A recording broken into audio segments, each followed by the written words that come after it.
The first one is Abby. If you would wish to come speak, you sit there and turn on, or you can stand at the podium either and turn on the microphone, the little person icon. We're live. Okay. Hello, everybody. I am here with regards to, well, I'm Abby Abramovich. My husband and I own Downrins Distilling. We have been in Cottage Grove for a little over 5 years now. Well, operating in Cottage Grove for 5 years. We're here to talk about the special event ordinance, which is being revised or voted on and discussed to revise tonight. We have, starting a number of months ago, expressed some concerns about the way that the language was potentially going to be negatively impacting businesses in this community in a way that didn't really quite make sense to us and seemed completely unintentional, because we have been through a lot of different village processes, permits, to communicate our intention for the space, what we intend to use, what operations we intend to to perform at our property, down to the level of, what direction my stage was going to face to try and mitigate sound, going to neighboring areas. And I was granted permission to host events, serve alcohol on my property. That boundary is both regulated by federal agencies, state agencies, and the village. And it seems like the event ordinance is then, the way that we have read it, and including some of the revisions being proposed today, is seeking to continue to then regulate things that I have already explicitly been granted permission to do in this village and have been doing for 5 years. In that time frame, I've never received a single piece of feedback that we have ever had a noise complaint, a report, any issue whatsoever coming out of any event or our everyday operations. But the way that it's worded would literally result in us paying like $50,000 or $60,000 a year to operate my business in this community, doing things that I've done for 5 years, and that just is totally just flabbergasting to me, and I don't understand it. We came hoping today, as we saw the revised language, like we brought these things up months ago as soon as it was aware, because we wanted to work with the city that we've always worked with you guys, and raise that alert so it could try to be caught. And, legislation and the language that is used very much so matters. We all know and have seen instances of things being passed that say X, but somebody else interpreted it as Y, and that legally stood up because that was an interpretation that somebody didn't think of.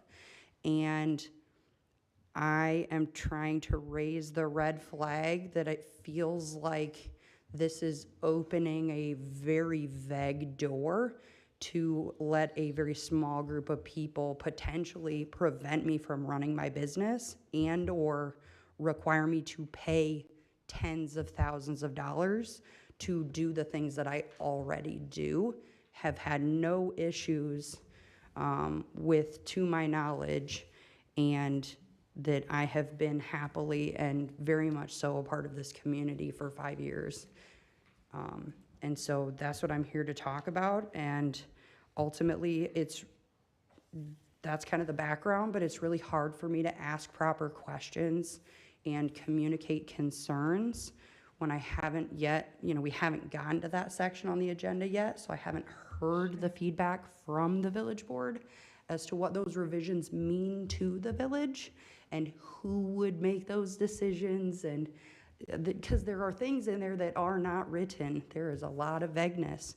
And so my hope in coming here today was actually to be able to ask questions after hearing about those revised language articles, I understand that's not the normal protocol, but I certainly cannot ask questions about a thing I've never heard from you all what the intention is.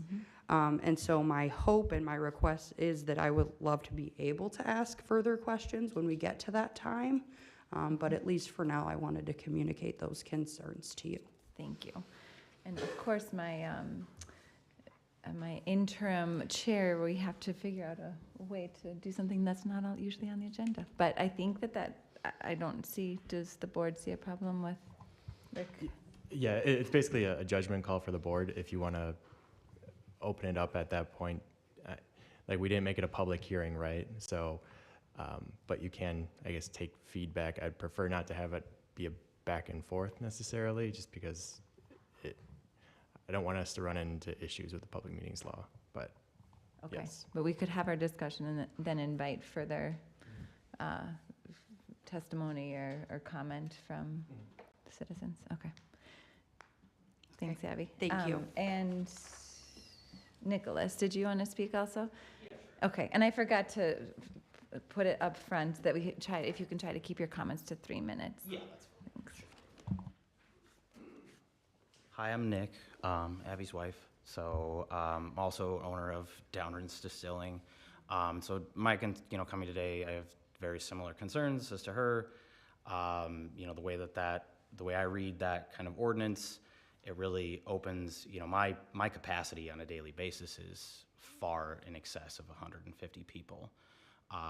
We have been granted conditional uses to operate our business at those facilities, our parking lot, our outdoor venue, our indoor space.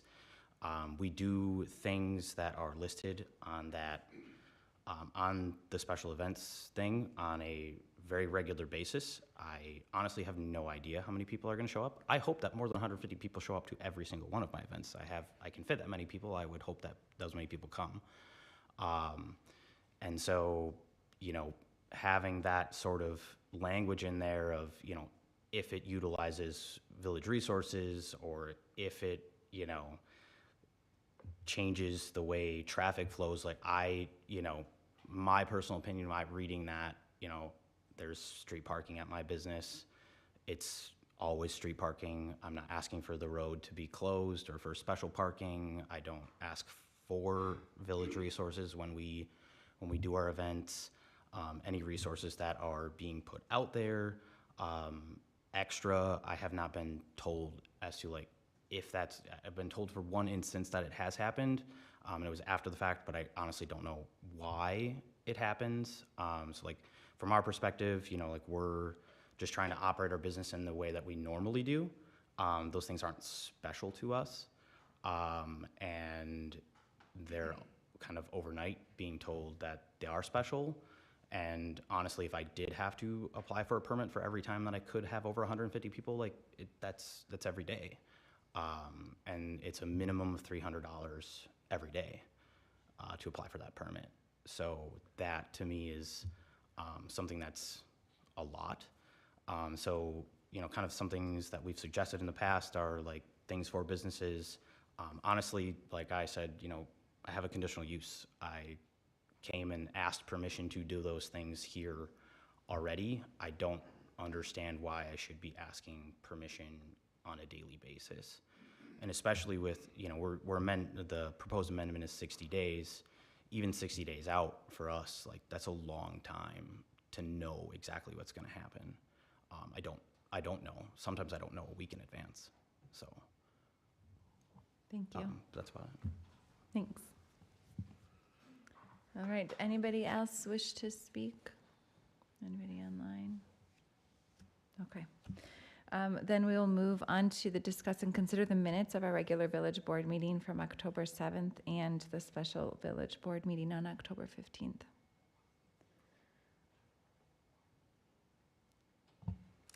Make a motion to approve the minutes from October 7th and from October 15th. Second. All right, we have a motion and a second to approve the minutes. Any further discussion? All those in favor, say aye. Aye. Anybody opposed or abstain? All right. And we will then move to presentations to the board from Representative Radcliffe.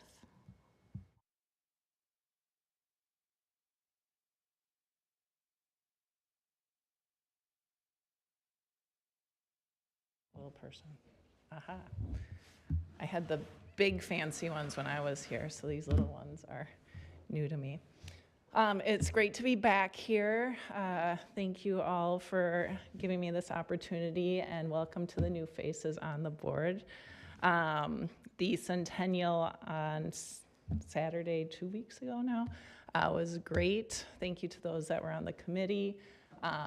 It was great to have that be a way to celebrate our community of 100 years.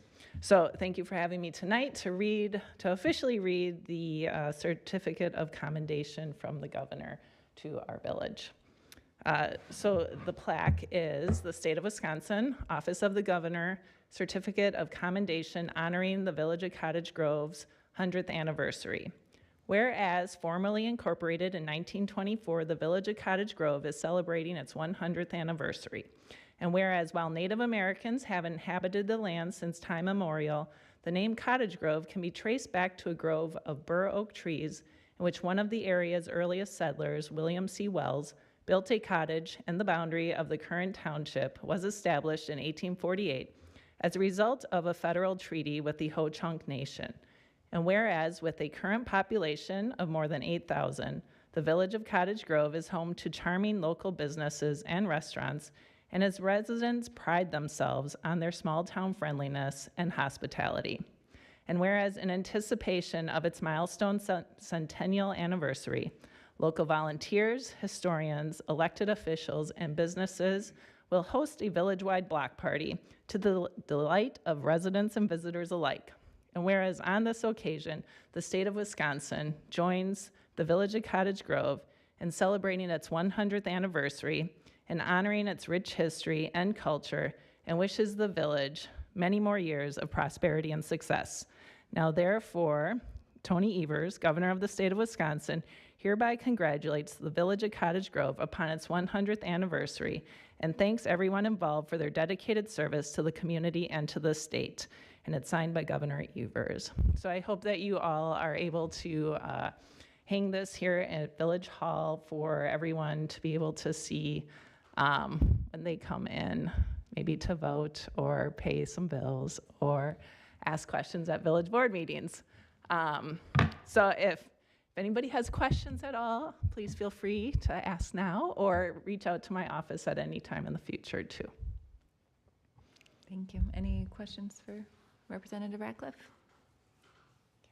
Okay, thank you. Thanks. Okay, we'll move then to unfinished business. First up is discuss and consider ordinance 10/2024 regarding amending chapter 267 relating to special event permits. Rick, is this for you to start? Sure. And Chief Gary can jump in as well. So this is something that obviously Downdren's reached out to, I think, President Williams. So there's been some discussions, I guess, between village staff and Downdren's, and obviously some concerns were raised about the special event ordinance. So we took a look at it to see if we could try to revise some of the language to address some of the concerns that were raised. So I guess, first of all, the easy change was the 90 days to 60 days. In speaking with village staff, they thought that could be more, or they could do the review in 60 days for any special event permits. So with the definition of special event itself, what we were trying to do is basically capture that if you're using your property for what you've been permitted for, generally that's not going to fall under the special event. So what we tried to do is remove the private property language there. And I honestly looked at definitions in a few other communities before arriving at this to see, like, okay, how are other people regulating special events? Like, what sort of language are they using? So that's how I arrived at this, is just sort of taking a survey of other communities and how they define it. So it's more or less, if you're having an event that is going to be increasing village services or, affecting the flow of traffic, but also there's that limiting language in there that's not affected by this, but limited to sporting events, foot runs, walkathons, things like that. So it really has to be similar to those types of events to be a special event.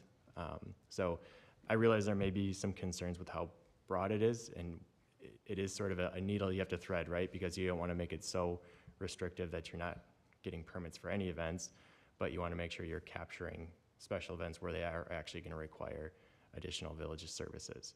So we're trying to walk a fine line there to understand, like, we don't want to have people getting permits for every day that they're open for business, right?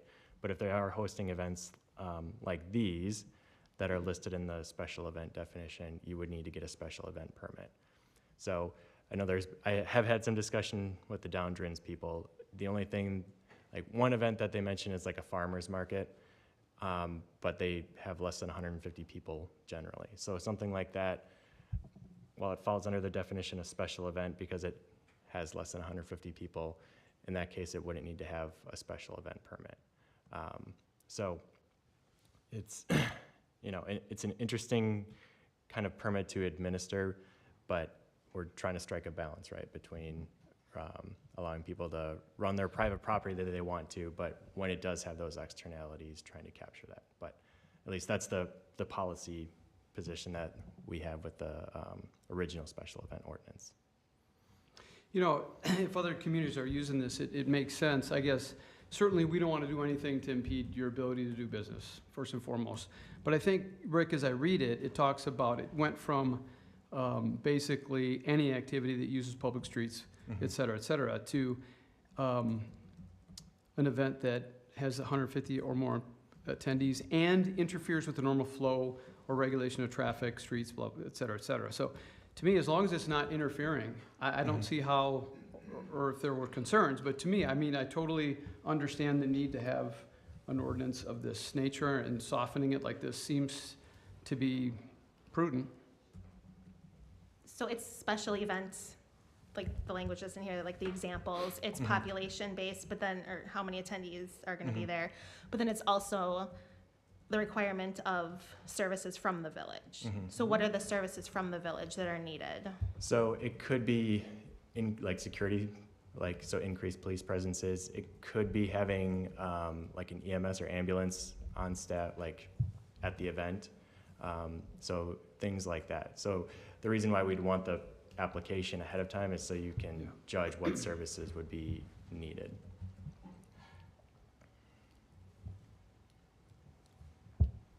What's the enforcement mechanism for if someone doesn't get a permit but then has what somebody might consider a special event? It would be basically a citation for an ordinance violation. So if a business said, well, we didn't estimate to have 150 more people, so how do they get knocked for that if they got more people than they thought were coming? Yeah, that's basically if there are more than 150 people there, I think that's where we would have to draw the line. So while special event is defined that way, we do have the class 1 and class 2 like definitions, so those aren't included here, but the ordinance has a class 1 and class 2 special event delineation.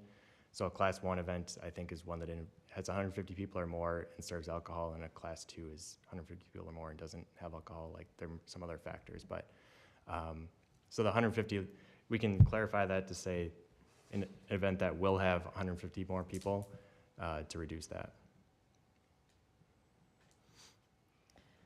But as Peter pointed out, I think it's the 150 and interferes with normal flow. So if it's on a private property and it doesn't interfere with the sidewalk or the right-of-way or any other public ground, and it's all on the business's property and isn't interfering, then even if there was more than 150 people, because it's an and, they would not need a special permit. Correct. Exactly. So here's a hypothetical. Culver's does fundraiser nights, and sometimes those get pretty busy. And what if cars back out all the way to the road, block the road? I guarantee they have more than 150 people. Are they going to need a special event permit for something like that? Because if they do, they're just going to stop doing them. If it requires additional village resources, Right. is what the ordinance reads. Right. But I So if they mean, back out in the street and there's a little bit of traffic, unless there's village resources involved, I don't see how it applies.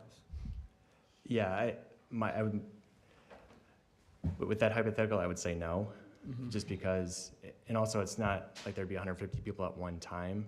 I mean, I guess 150 attendees over the course of the day, but you're not having necessarily the increase in village resources to handle an event like that. Is there any way to reword it such that they might, because I could read it if the traffic is overflowing into the street and the stop sign, I could read it that one would say, well, there was more than 150 and it interfered with the normal flow of traffic. Is there a way to rewrite this that kind of a activity would not like, could you require say like this? 150 people more than usual business or something like that? Yeah, it gets a little tricky because, like, I gave some thought to like, okay, like if you've got a conditional use permit and we say like you're doing an activity like subject to your conditional use permit, but that you could have an event that is in line with your conditional use, but is going to require a lot of village resources. So, like I said, it's sort of a thin line to walk, but we can try to come up with some language about trying to refine that a little bit.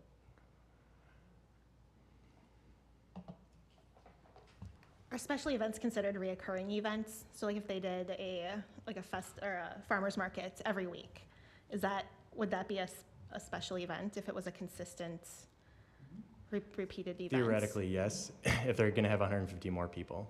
And it's not on the private property, and it interferes with all of these things, right? Correct.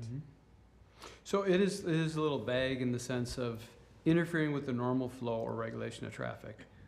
Though, like Chris said, I mean, if the cars back out out of Culver's, it's interfering. And it says or require, so it's kind of, once that happens, it satisfies the or, right? So it comes into play. Yeah. Very vague in that context, right? So we could change that to and requires increased level of village services, or I mean, we could theoretically remove like the normal flow of traffic, or say like if it requires street closures or requires a different like traffic pattern or something like that, to make it maybe address those concerns. Your suggestion of and requires increased levels of village services certainly, in my mind, covers what we're trying to accomplish here. If the event is so big and there's so much chaos or interruption in normal traffic flow or whatever may be the case, that if we need incremental village services, that's what we're trying to cover. We want a permit if you need incremental village services. So to me, adding the word and certainly addresses some of the concerns I would have. Yeah. I was gonna see if the board had any other comments and then invite them up. Did you have another comment, Maureen? Did you have a comment? I do. Yep. Can you explain a little bit the change from 90 days to 60 days and why it takes 2 months to go over a special use permit? I would defer to staff on that one. I don't know, Chief Gary, if you have thoughts?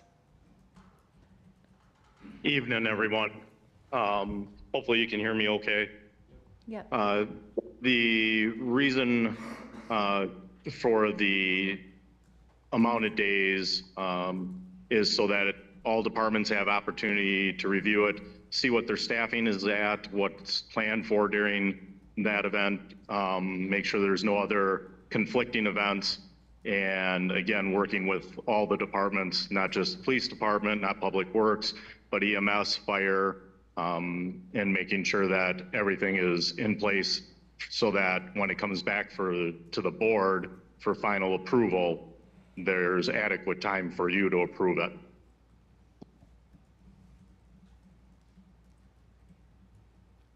Does that help, Cindy? Any further questions? Okay, if Abby and Nick wanna come up, yes, please. You'll need to turn the mic on so they can hear you on the Zoom.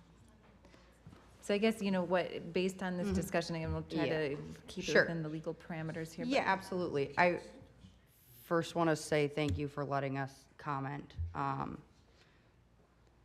I I have some concerns that even, you know, as we've just discussed, that we've had conversations separately from this one. You know, I tried, because I thought I wasn't gonna be able to ask questions, tried to grab clarification before this meeting. And even then was told, well, if parking spills into the street, you need a special event permit. And so that's not even quite in line with what was just discussed here amongst you all. I was just told that if we do spill into the street, that I would need a special event permit. Despite it being normal parking, it is parking on both sides of the street. That existed far before Downdrans. Others use it and spill their businesses into the street. And that happens with much less than 150 people, because I don't have 150 parking spots in my parking lot, and I was permitted to operate my business. I have just been given an internal capacity of my inside space of a maximum of 450 people. I can fit, 28 cars? Every event I host spills into the street. So I'm just really, really unsure, and I also feel like this whole, does it use village services? Again, there's nothing that I've seen in the ordinance to say the criteria that would be judged upon, be it historical, sure, that would make sense, you know, if something has happened in the past, but it doesn't say that. And so I said, what are the conditions of, you know, who's making that judgment call? And was told that that would be up to Chief Gary to make that judgment call, as he's the enforcer. So again, there's just a lot of vagueness that I think is extraordinarily difficult for a business person to know whether we're following the law or not. Because, Sarah, hearing what you just said, that felt fine to me, where you were saying, you know, if we're not impeding upon existing, if we're not seeking those services, if everything is within the boundaries of our property, which we have already been granted conditional use for, like, then we don't meet it for anything.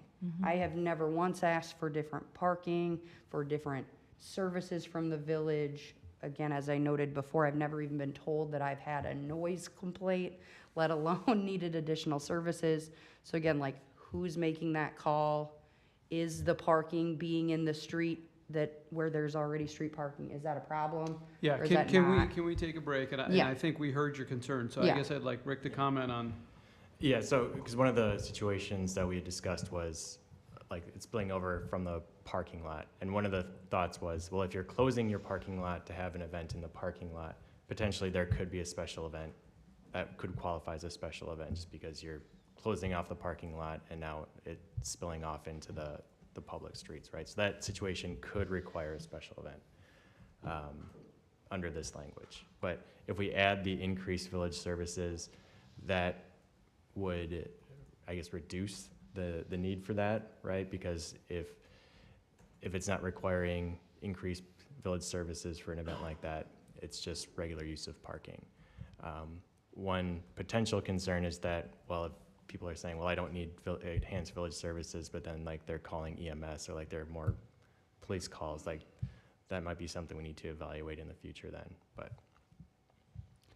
Do you think we could take out the phrase normal flow and not address the flow of traffic, but rather the regulation of traffic, or something? The flow of traffic feels like it kind of causes some grayness here. Yeah, I agree with you. If it's a little backed up or slow, just getting rid of normal. But if it interferes with the flow, meaning, you know, there isn't any flow of the traffic, I mean, I agree with you 100%, Sarah. It certainly softens a little bit. And, you know, to your parking concern, I don't see any way how this impacts that, Rick, right? As long as it's not interrupting with the normal flow or regulation within the street, sidewalks, right away, et cetera, and requires village services, that would say that parking in the street's okay. I don't see, do you see that otherwise? I don't see No, that. as long as, I think with the language changes we talked about tonight, I think that would be fine. Okay. Yeah. Can I say Yes, please. I think from my perspective, like, what we're talking about right now, this all seems very, very reasonable to me. And like, as far as like the additional resources from, you know, you're talking about like if there were additional calls as a result of an event or something of that happening, you know, we're doing events on, you know, regular basis or whatever. If those things are happening, I would be happy to address those concerns with the village and or police department or whoever it is to say, okay, yeah, next year, let's plan this and say, this is a special event, we're gonna need X, Y, or Z because, you know, in the It past, we've changed. seen this happen, or, you know, something, you know, maybe something did happen with traffic or something of that nature. You know, we're definitely open to those types of things. I guess we just, you know, knowing that we can have those discussions as a result of maybe something happening and not a potential of something happening. Thanks. Any other comments, Cindy? Anybody? So I can make those changes and bring it back for the next board meeting. Okay, thank you. Thank you. Thank you all. Okay. We will then move to discuss and consider the updated organizational chart. Matt? This you? Yep. Thanks, Sarah. So I'm showing here the current org chart of the village.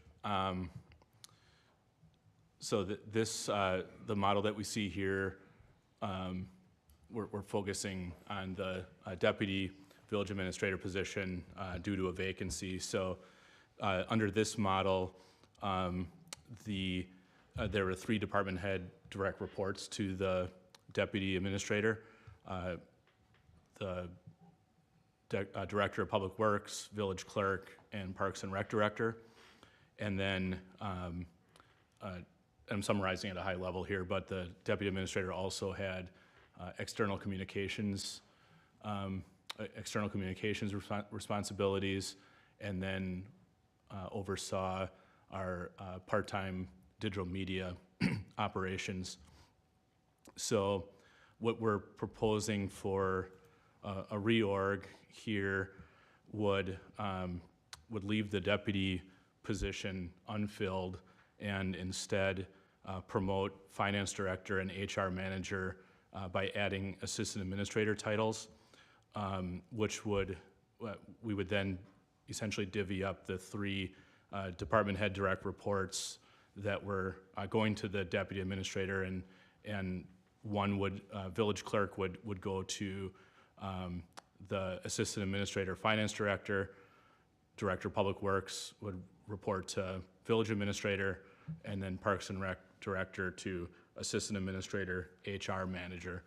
One of the other changes is shifting the finance director position to the administration department would, and this is really just semantics, but just from an organizational standpoint, that would eliminate the finance department and change it to a finance division within the administration department.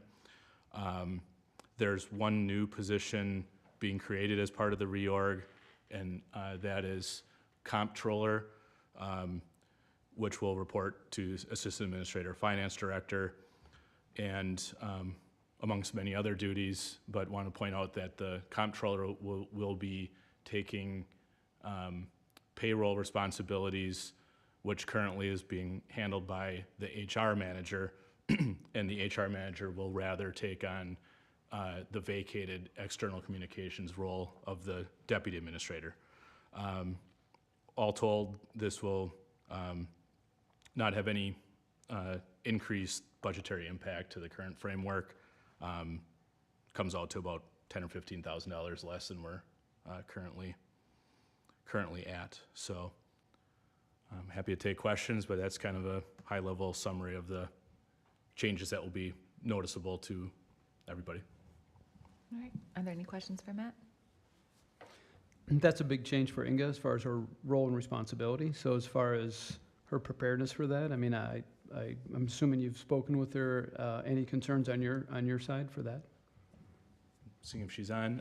I don't have any concerns. I think this role suits her really well. She has a lot of interest in social media websites, so I think the communications role will be a a welcome add and something she'd be really good at. And I'm sure she's happy to relieve herself of payroll responsibilities. And then from a supervisory standpoint, I mean, we're just shifting things around and adding, you know, there's one added direct report there. So I think these are good opportunities for Cameron and Inga respectively. Yeah, definitely a great growth opportunity, so thank you. Any other discussion? Otherwise, this is a discuss and consider. I'll make a motion to approve the updated organizational chart. I'll second that. All right, we have a motion and a second. Any further discussion? All right, all those in favor, say aye. Aye. Anybody opposed or abstain? Great, motion passes. We will move then to discuss and consider the First Amendment agreement to the commercial lease for Hensiak Holdings LLC. All right. So Dave's here tonight too, but so basically with the new tech painting property, so he's got the new development that's going up. The reason that came about was the village purchased his old building, right? So there's currently a lease that allows him to stay in that property until the end of this year, basically. He requested to have it extended out till April. So that's what this does, is just changes the termination date of that lease to April instead of the end of this year. Any discussion or questions? Yeah, I guess the question I had is, maybe this is to Matt. I don't know what the plan was for this facility once they vacate. I noticed we haven't done anything as far as trying to lease it out or what the strategy is, but it's certainly a valuable property, and so when they move out, it becomes a vacant, valuable property. Yeah, I mean, so, some of that is unknown on the timing of, you know, we gotta be, there's, some of this has been negotiations in closed session, but from a, just trying to time things properly on redevelopment of the surrounding area. So just being kind of mindful of that, but certainly we can try to time, you know, any future leases with that. Certainly we want to try to, you know, maximize that. I mean, it certainly makes sense to accommodate them. Obviously, New Tech is a really, they've made a big investment in our community, so I think it's great that we're accommodating their request here. Obviously, since we don't have anything going in there, I don't have a problem with this. Any further discussion? Otherwise, was that a motion, Peter? Sure, I'll make a motion to approve the First Amendment to the lease agreement for Hensiak Holdings. I'll second. All right, we have a motion and a second. Any further discussion? All right, all those in favor say aye. Aye. Anybody opposed or abstain? Motion passes. Okay, moving then right along to reports from village boards, commissions, and committees. We'll start with our ad hoc centennial committee. Cindy. I don't have anything else to talk about now that it's over. So we had our last meeting on October 9th, where we just finalized all of the fun things that happened on October 12th. And so it was really great that a lot of different departments helped out with this. Police department, Public Works, obviously our committee and the village board was there. The Historical Society, the Lions Club, the American Legion, Deer Grove EMS, the Houston family donated a lot of time, energy, and the old big stuff, and all of the businesses and organizations that participated. So it was really great to have everybody come out. I do have stickers too, if anyone needs a sticker. I have a couple left over. Do you have any sense of how many people came out? I am terrible at those types of things, and maybe Chief has a better idea. I'm bad at counting. I thought it was a great success, and it was, the weather held off, and yeah, just in time. So yeah, Great. it was fun. Excellent. Any other questions or comments for Cindy, other than great job? Thank you. Nice job. We'll see you in another 100 years. I did say I would come back and haunt the next one. All right, we'll move on then to Utility Commission. Chris. We met on Wednesday, October 9th. Not a whole lot going on. The meeting took 11 minutes. We talked about meeting schedule, which for the Utility Commission is staying the same, but we're also moving Public Works to the same nights every month now. We discussed the sewer equipment replacement fund, which I'm not sure I'm qualified to discuss if Kyle is on or anybody else who is smarter about that stuff, maybe not. And then we also approved a letter to MMSD asking them to reconsider some of their rates because they have seemed a little high lately. Engineers report didn't have too much new to report on. The director's report highlight was probably the broken fire hydrant on Yarrow Hill, which was fixed. And that was about it. And then we adjourned. All right, thanks, Chris. Any questions, comments for Chris? Okay, we'll move then to the Budget Review Committee, and I think I might be the only one that was on that committee, right? You were, yep, okay. Well, I'll give a quick report. We'll have a whole meeting on this next Monday, so I will not go into the details, but you can see the packet there, and I will look forward to further discussion next Monday on that. We'll move then to the Library Board. Cindy? Yes, so the Facilities Subcommittee met on Wednesday, October 16th, and there's a memo that's linked in there in their agenda, and it kind of highlights everything that we've talked about over the last two meetings and really goes over our recommendations for kind of a mock layout and what would go on the 2 floors, the organizational chart, so like personnel planning and some other kind of key considerations, just kind of going into some future architect meetings. And so we, discussed the space needs, and there's a space needs worksheet that's also linked in there if you want to take a look at that. We talked about parking for the Learning Ladder site and how potential revisions could go to Plan Commission for their November meeting, and some suggestions that the Library Board had regarding parking for libraries and museums in that category. We discussed library staff spaces and needs for the future organizational chart and where we would like to see that go. And I give an update on proposed library and capital operational expenses, which is the exact same thing that Cameron talked to us about. So future agenda items, we are going to, again, review the parking ordinance for library museums and hopefully have updates from an architect at some point and a proposed timeline. Great. Do you want to keep going with the EMS? Well, I'll you keep going got with the more. library With the board. library, okay. So the library board met right after the facilities committee on October 16th at 6 p.m. And we finally formalized our library strategic plan. We updated our policy manual. And then we had a discussion surrounding, kind of a couple important discussions. One surrounding the timeline and recommendations for any type of land transfer that would happen from the land that's currently there. We had talked about different options and how that might help offset costs, but I think at the end of the day, it's really going into some type of long-term strategy to support the future library. That would be some type of endowment after the library would open. We also talked about grant opportunities, and we have a spreadsheet going of some bigger grants that we'd like to apply for right away. And then we had a very important discussion about library fines to give direction for operational planning. And the trend since the pandemic has really been to go fine free. And so we kind of set some initial parameters that will hopefully guide our financial planning, and that's based off of research from 9 area libraries that we looked into. We have the big community read this Thursday. And even if you haven't read the book, I just finished it a couple hours ago and it was really good. It's still fun to come and listen to an author talk. So I really encourage you to get out. We gave away 100 copies of the book. We have 2 authors coming to facilitate a discussion, and it's going to be a pretty great, it was my absolute favorite program that we did all last year, so I'd encourage you to attend. We do have a couple of other programs that Tracy just wanted me to mention. There's 2 lunch and learns coming up, 2 very different lunch and learns. One's on Bigfoot and one's on how to use Libby. We have some historical society or historical series, some no school day programs, and CPR training coming up. And that's pretty much what we discussed. Thank you. Any questions for Cindy? Okay, now EMS. Is that still you, Cindy? Oh, sure.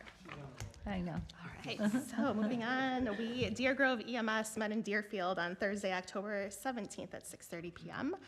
It was a much shorter meeting this time around. We approved financial reports, expenses. There were no write-offs or hardship waivers this month. Eric gave his staff reports. They have been very busy with training sessions and special events. We had 100% coverage at the Cottage Grove station, still missing a few shifts or at the Station 2 out in Deerfield, but no missed calls then. Our call volumes are kind of right around expected right now, with about an average of 4 calls a day. And all of our vehicles have been maintained and fixed and are moving forward. We did have that vehicle maintenance fund that we discussed last time, and also the budget, and just kind of updates on that. It passed all of the communities that are in the commission. We discussed the invitation to join the City of Sun Prairie in their fire and EMS study, and Chief had responded with a list of questions, and we got some answers back, and I think we're excited to see the results of that and how we can maybe learn from the process and figure out how we can maybe save money and kind of move forward with some of the outcomes from that study. We did have a closed session about the Cambridge EMS district, but we came out of closed session and took no action. Our next meeting is in Cottage Grove on November 21st. Thank you. Any questions or anything? Yeah, the other thing to note is the 2025 budget for Deer Grove EMS was approved by the Village of Deerfield as well as the town of Cottage Grove, so it's just pending approval by Cottage Grove Okay. Village. Great, thank you. Okay, reports from village officers. Rick, anything else from tonight? Nothing to report. Okay, moving on then to communications and miscellaneous business. Consideration for approval of the vouchers. Any questions or comments or a motion?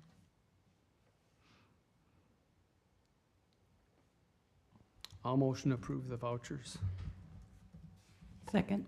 All right, motion and second. Any further discussion? All right, all those in favor say aye. Aye. Anybody opposed or abstain? All right, correspondence. Anybody have anything to share? All right, upcoming community events. There's a sign as you drive in about Glacial Drumlins, or what school? Oh, Some Fall school. Festival Fall is this Festival, Saturday from yes. 10 to 4 at Granite Ridge School. It's Granite the big Ridge. PTO, only PTO fundraiser. So yeah, that's going on. It's not called PTO. Oh, no, sorry, it's the Cottage Grove Family Community Yes. Organization. Okay. Yes. Aaron's giving a talk at the Chamber of Commerce meeting on Thursday with me. And I made him, so thank you for doing that. Great, any other, yes? In person. About what, Cindy? What's the topic? Oh, yeah, we're talking about the 100 years in 20 minutes. So if you missed the centennial celebration, you can come to the Chamber of Commerce and we'll give you the update on the 100 years in, yeah, a short period of time. Excellent. And Lisa? In-person absentee voting starts tomorrow. Excellent. I have a couple things too, Sarah. We have a public information meeting for the police station next Tuesday, the 29th. So the architects will be there, Chief Gary, Aaron and I and other staff. So we'll have a lot of new information to share, and getting feedback from residents, and we'll have some sample possible building materials and color scheme and pictures of the concepts for landscaping and all sorts of things like that to get some feedback on. I guess it's not upcoming, it was today, but Stoughton Health had a ribbon cutting grand opening, their location in between Noodles and Duncan. And then in likely middle of November, but we're still waiting to get some kind of final details on this, but Amazon is planning to do, even though obviously they've broken ground quite substantially, but they will be looking to put together an event to kind of celebrate the general start of their project in November. So more to come from that, and I'll get that out to the board. Great. Anything else? Okay, future agenda items? Anything of note? Can we get a revision on the special events permit? Yes, I can have that for the next meeting. Thank you. All right. adjournment is next. I'll make a motion to adjourn. Second. All right, non-debatable, all those in favor? Aye. Anybody opposed or abstained? It was not debatable.